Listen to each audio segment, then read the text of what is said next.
Group 5 का staff nurse exam देने वाले हैं तो ये क्वेश्चन आपको रामबाण साबित होंगे। तो यहाँ पर जो पहला क्वेश्चन है हमारा, the Bagh caves consisting of Buddhist mural paintings are located in the state of. तो जो बाघ गुफाएं हैं, यहाँ पे क्या है, जो बाघ केव है, और हम यहाँ पे ये कह सकते हैं कि बाघ गुफाएं हैं जो जिसमें बुद्धिस्ट म्यूरल पेंटिंग है। क्या है? बुद्धिस्ट म्यूरल पेंटिंग है, जो यहाँ पर किस स्टेट में है? गुजरात में, आंध्र प्रदेश, मध्य प्रदेश या फिर झारखंड में। तो जो बाघ केव्स हैं ये मध्य प्रदेश के धार में, कहाँ पर? मध्य प्रदेश का जो धार डिस्ट्रिक्ट है, जहाँ पर अभी आज है जो बसंत पंचमी के दिन क्या हो रहा है, बसंत पंचमी भी है, आज सरस्वती जयंती भी है। तो यहाँ पर मध्य प्रदेश का जो यहाँ पर धार जिला है, कौन सा? धार जिला, वहाँ पर ये जो केव है ये सिचुएटेड है। तो यहाँ पे आपको याद रखना है बाघ केव कहाँ पर है, तो ये है मध्य प्रदेश के धार जिले में। और यहाँ पर इनमें कुछ है जो बुद्धिस्ट म्यूरल पेंटिंग्स हैं जो बनी हुई हैं। साथ ही साथ यहाँ पे आपको याद रखना है कि ये, जैसे आपको एग्ज़ाम में पूछा जाता है किस पीरियड में बनाई गई, पीरियड का मतलब है यहाँ पर किस टाइम पे बनाई गई, तो ये बनाई गई थी जनरली उस टाइम पर जो गुप्त साम्राज्य था, 5वीं 6वीं सेंचुरी के टाइम पर। अभी तो 21वीं शताब्दी चल रही, 22वीं चल रही है, तो यहाँ पर 5वीं 6वीं सेंचुरी में बनाई गई थी। अगला क्वेश्चन है हमारा, the first battle of Tarain was fought in. तो जो तराइन का युद्ध है, क्या है? तराइन का युद्ध है, कब लड़ा गया था?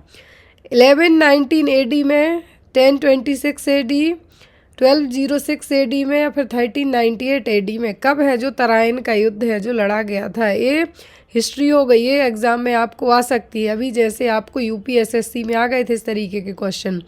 तो जो तराइन का पहला युद्ध है, क्या है? फर्स्ट बैटल ऑफ तराइन, तो ये लड़ी गई थी 1191 AD में। कब? 1191 AD में। फिर है हमारा question, which article of the Indian constitution states the duty of every citizen to protect and improve the natural environment including forest, lake, rivers and wild life and to have compassion for living creature. ये देखिए कितनी अच्छी line कही गई है यहाँ पे। इसका मतलब यहाँ पर पूछा गया है आपको कि भारत का जो कौन सा कॉन्स्टिट्यूशनल आर्टिकल है, इंडियन कॉन्स्टिट्यूशन का कौन सा आर्टिकल है जहाँ पर भारत में रहने वाले हर एक सिटीजन की ये जिम्मेदारी बनती है कि वो जो नेचुरल एनवायरनमेंट है, जिसमें हमारे जंगल हैं, लेक हैं, रिवर हैं, वाइल्ड लाइफ हैं, तो उन सभी को आपको क्या करना है? प्रोटेक्ट करना है, और उनमें एक तरीके से ना कचरा फैलाना है, ना उनको नुकसान पहुँचाने की कोशिश करनी है। तो एक इस आर्टिकल में बात कही गई है, article 81 AC, article 51 AG, article 41 AB, या फिर इनमें से कोई नहीं। तो ये बात कही गई है हमारे आर्टिकल नंबर 51 AG में कि हमें एज अ इंडियन सिटीजन और एज अ इंडियन होने के नाते हमारी ये ड्यूटी बनती है कि हमें हमारी जो भी नेचुरल चीज़ें हैं, चाहे वो नदियाँ हो, झरने हो, तालाब हो या वाइल्ड लाइफ हो, उन सभी को क्या करना है? प्रोटेक्ट करना है। नेक्स्ट है question, what is the theme for international yoga day 2025? 2025 में अंतर्राष्ट्रीय योग दिवस की थीम क्या थी? सबको पता होना चाहिए कि 21 जून को हम हर साल क्या मनाते हैं? अंतर्राष्ट्रीय योग दिवस। क्या मनाते हैं? अंतर्राष्ट्रीय योग दिवस। तो अब यहाँ पर 2025 की थीम क्या थी? Yoga for one earth one health, yoga for youth and children of वसुधैव कुटुंबकम, या फिर yoga for women empowerment and विकसित भारत। तो यहाँ पर 2025 की थीम के बारे में बात की जा रही है। कब की? 2025 के बारे में बात की जा रही है। और 2025 की थीम क्या थी? Yoga for one earth one health. क्या है? Yoga for one earth one health. ये क्वेश्चन आपको यदि नर्सिंग के आप जो भी एग्ज़ाम देते हैं उनमें आपको ये पूछा जा सकता है। फिर है हमारा question, which of the following country unveiled the world's first carbon fibre high speed train? तो यहाँ पर विश्व की, यहाँ पर पूरे विश्व की बात की जा रही है। विश्व की पहली carbon fibre high speed train है, एक किस देश ने इसका अनावरण किया है? ऑप्शन में है चाइना, जापान, इंडिया या फिर रसिया। ना तो इंडिया है यहाँ पर, ना रसिया है, न जापान है। इतना खतरनाक सा काम यहाँ पे अभी हाल फिलहाल में चाइना ने किया है। किसने किया है? चाइना ने। Vascular tissue responsible for the transport of food synthesised by leaves in the plant. ये क्वेश्चन एग्जाम में आता है। यदि आप स्पेशली ट्यूटर का एग्ज़ाम देने वाले हो तब आपको आ सकता है, ग्रुप 5 में आपको आ सकता है, क्योंकि इस तरीके के क्वेश्चन अभी तक आए भी हैं। तो जो वैस्कुलर टिश्यू जिम्मेदार हैं किसके लिए? प्लांट्स हैं। जो भी प्लांट्स की पत्तियों में फूड का सिंथेसाइजेशन हो गया है, जो फूड को क्या करेंगे? ट्रांसपोर्ट करने का भी काम करेंगे, जो फूड लीव्स ने स्टोर करके रखा है। तो वैस्कुलर टिश्यू उनका नाम क्या है? जाइलम, फाइलम, कोलेंचाइमा या फिर इनमें से कोई नहीं। क्या यहाँ पे आपका सही आंसर होगा? हमने जाइलम फाइलम खूब पढ़े हैं 11th 12th में, तो ये क्या? Phylum. Next one, who is the chairman of inter state council in India? तो inter state council of India के चेयरमैन कौन होते हैं? भारत के home minister, president, prime minister. Inter state council के जो चेयरमैन हैं वो कौन होते हैं? तो इंटर स्टेट काउंसिल के जो चेयरमैन होते हैं वो होते हैं हमारे देश के प्रधानमंत्री, प्राइम मिनिस्टर। अभी हमारे प्रधान मिनिस्टर कौन है? प्राइम मिनिस्टर वो है मोदी जी। तो अभी इस टाइम पर इंटर स्टेट काउंसिल के जो चेयरमैन हैं वो कौन होंगे? वो होंगे मोदी जी। और यहाँ पे यदि आपको मोदी जी के बाद कोई और प्रधानमंत्री बनते हैं तब उनका नाम लेना है, लेकिन याद रखिए इंटर स्टेट काउंसिल के जो चेयरपर्सन होते हैं, चेयरमैन होते हैं, वो होते हैं prime minister. Next one, the chairman of Rajya Sabha submits his resignation letters to the. तो राज्यसभा के चेयरमैन अपना इस्तीफा किसको देंगे? रेजिग्नेशन लेटर किसको देंगे? किसी भी राज्यसभा के जो चेयरमैन हैं वो अपना इस्तीफा किसको देंगे? प्राइम मिनिस्टर को, डेप्यूटी चेयरमैन ऑफ राज्यसभा को, स्पीकर ऑफ लोकसभा या फिर प्रेसिडेंट को। तो राज्यसभा के जो भी चेयरमैन हैं वो अपना इस्तीफा देंगे प्रेसिडेंट को, राष्ट्रपति के लिए। किसके लिए? राष्ट्रपति के लिए। और अभी हाल फिलहाल में हमारे देश की राष्ट्रपति कौन है? द्रौपदी जी मुर्मू। फिर है क्वेश्चन हमारा, विच of the following articles in the Indian constitution deals with the fundamental right? ये एग्जाम में कई बार आ चुका है क्वेश्चन, याद रखिए आप लोग। तो इंडियन कॉन्स्टिट्यूशन है जो फंडामेंटल राइट कौन से आर्टिकल में है? भारत के जो इंडियन कॉन्स्टिट्यूशन के आर्टिकल है उसमें फंडामेंटल राइट्स की बात कौन से आर्टिकल में कही गई है? आर्टिकल 36 to 51 में, आर्टिकल 10 to 21 में या फिर आर्टिकल 12 to 35 में।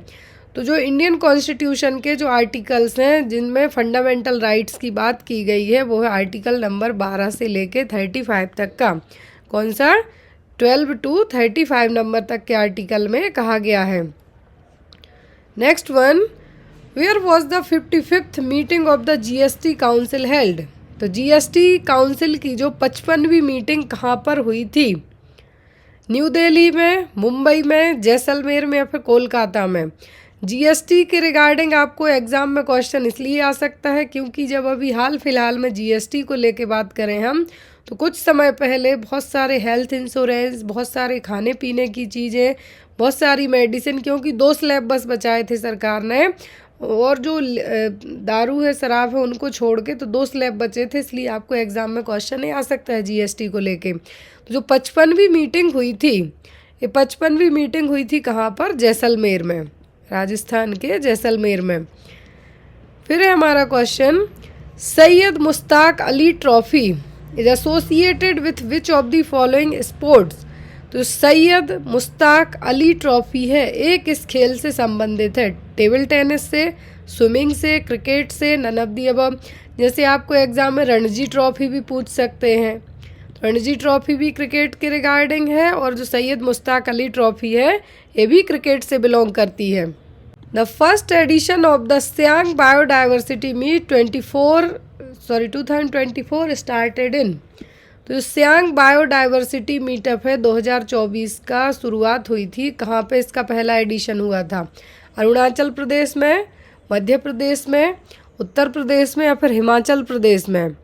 तो इसकी शुरुआत हुई थी अरुणाचल प्रदेश में। फर्स्ट एडिशन है जो सियांग बायोडाइवर्सिटी मीट 2024 का, इसकी शुरुआत हुई थी अरुणाचल प्रदेश में। फिर है हमारा question, which of the following is the east flowing river in India? कौन सी नदी है जो ईस्ट फ्लोइंग रिवर है? गोदावरी, नर्मदा, ताप्ती या फिर कोई भी नहीं इनमें से? तो जो ईस्ट फ्लोइंग रिवर की बात की जा रही है, आपको साउथ फ्लोइंग रिवर भी पूछ सकते हैं, ईस्ट फ्लोइंग रिवर भी पूछ सकते हैं। तो जो ईस्ट फ्लोइंग रिवर है वो कौन सी है? वो है गोदावरी। कौन सी है? गोदावरी। तो यहाँ पे आपको इसका नाम है जो याद रखना है, गोदावरी, कृष्णा, कावेरी। यहाँ पे क्या है? गोदावरी है जो ईस्ट फ्लोइंग रिवर है। क्या है? ईस्ट फ्लोइंग रिवर है। जैसे दामोदर, सुब्रनरेखा, पौनियार, महानदी, गोदावरी, कृष्णा, कावेरी, तो ये क्या हो गई हमारी, और ब्राह्मणी, ये क्या है? ईस्ट फ्लोइंग रिवर है। तो आपको इनके बारे में थोड़ा सा याद रखना है।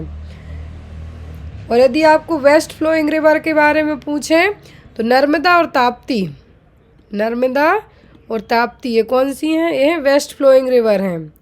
3 बस हैं यहाँ पर मेनली जो वेस्ट फ्लोइंग रिवर है, नर्मदा, ताप्ती, माही और साबरमती। 4 नदियाँ हैं जो वेस्ट फ्लोइंग हैं। तो यहाँ पे आपको इनके नाम याद रखना है। तो जो नर्मदा और ताप्ती ये कौन सी वेस्ट फ्लोइंग है? बचा ऑप्शन में गोदावरी और इसमें लास्ट में इनमें से कोई नहीं। Next one, which of the following state achieved the top position in the state food safety index 2024?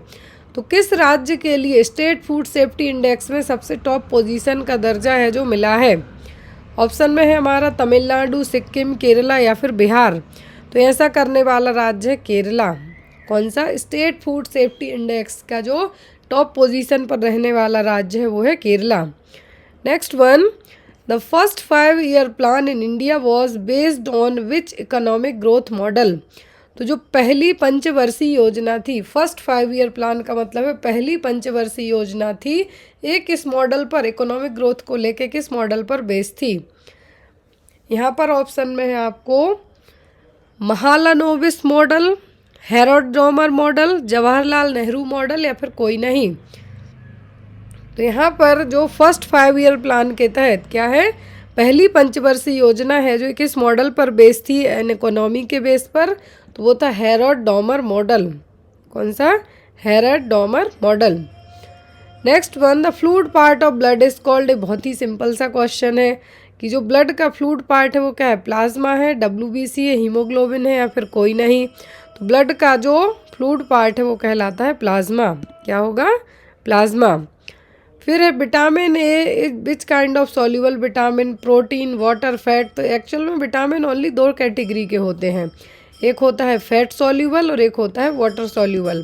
तो फैट सॉल्यूबल में होते हैं आपका vitamin A, vitamin D, vitamin E और विटामिन के। तो यहाँ पर एक कौन सा हो गया? विटामिन ए फैट सॉल्यूबल है। पानी में घुलनशील की बात करें तो सी और बी कॉम्प्लेक्स कैटेगरी के आपके vitamin.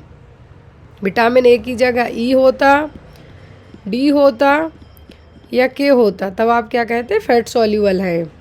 Next one, who is known as the missile man of India for his contribution to scientific research and defence? तो मिसाइल मैन ऑफ इंडिया कौन कहलाते हैं? सीधा सा क्वेश्चन आपको यही है, मिसाइल मैन ऑफ इंडिया कौन है? होमी बाबा, डॉक्टर APJ अब्दुल कलाम, विक्रम साराभाई या फिर इनमें से कोई नहीं?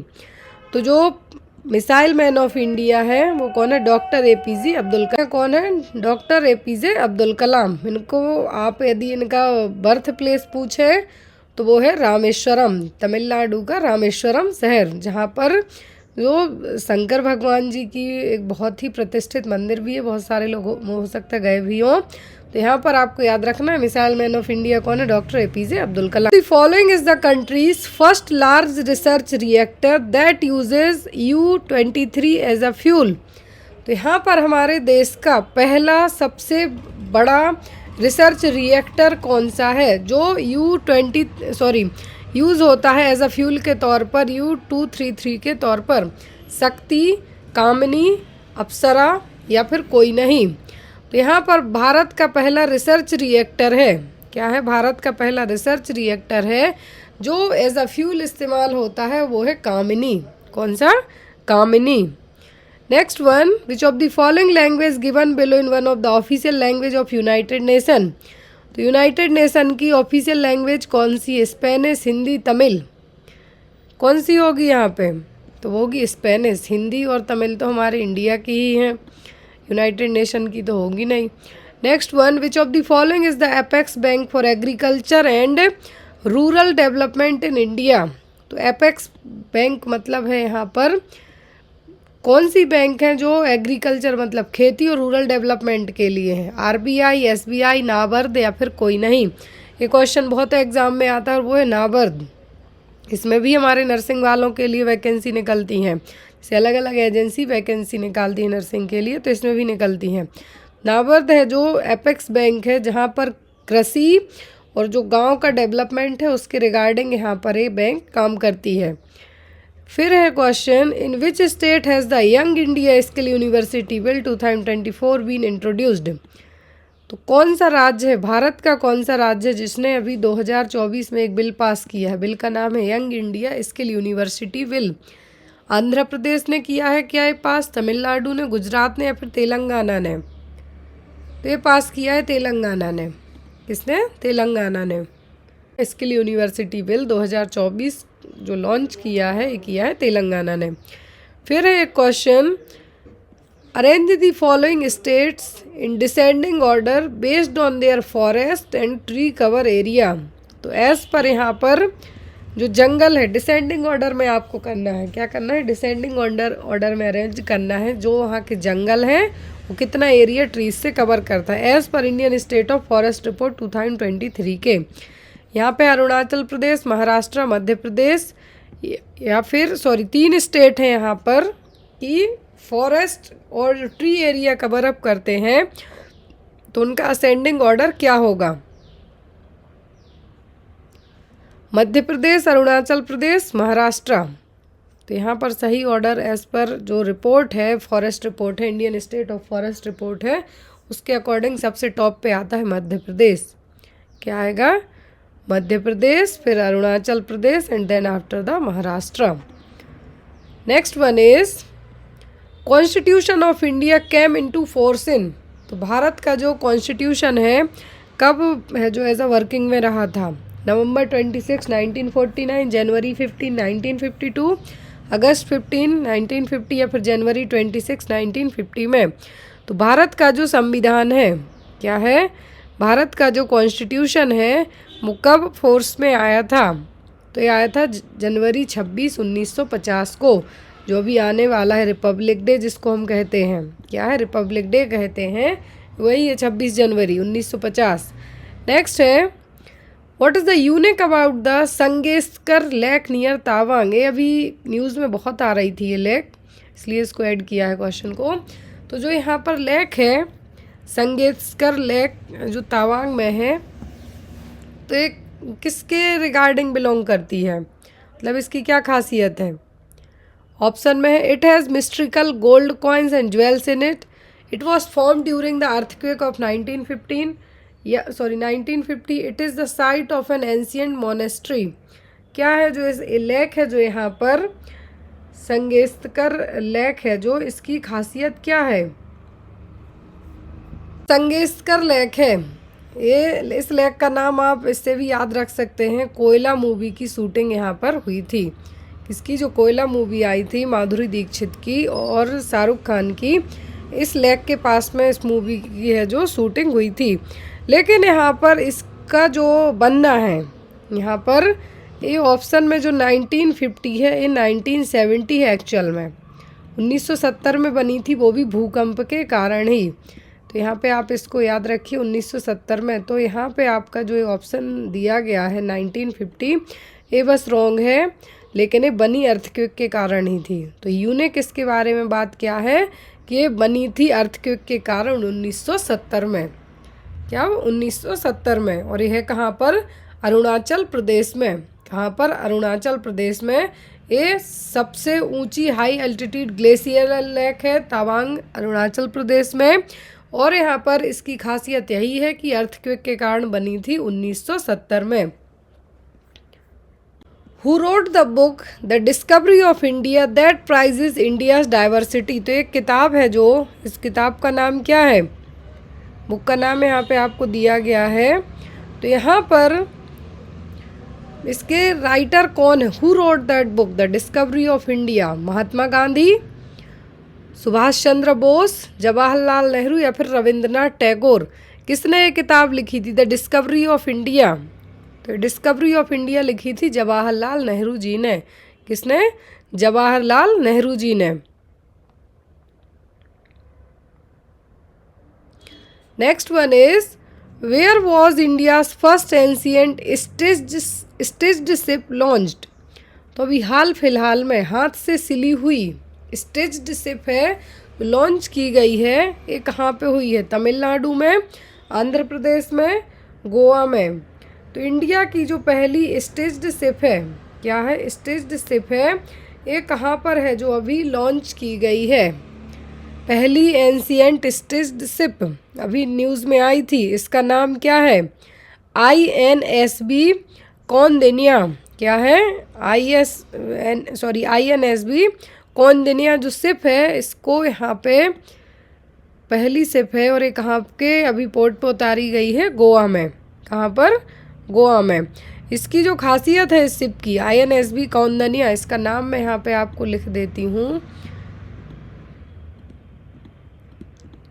कौंडिन्या। आप इसका नाम या चाहें तो अपने नोटबुक में लिख सकते हैं।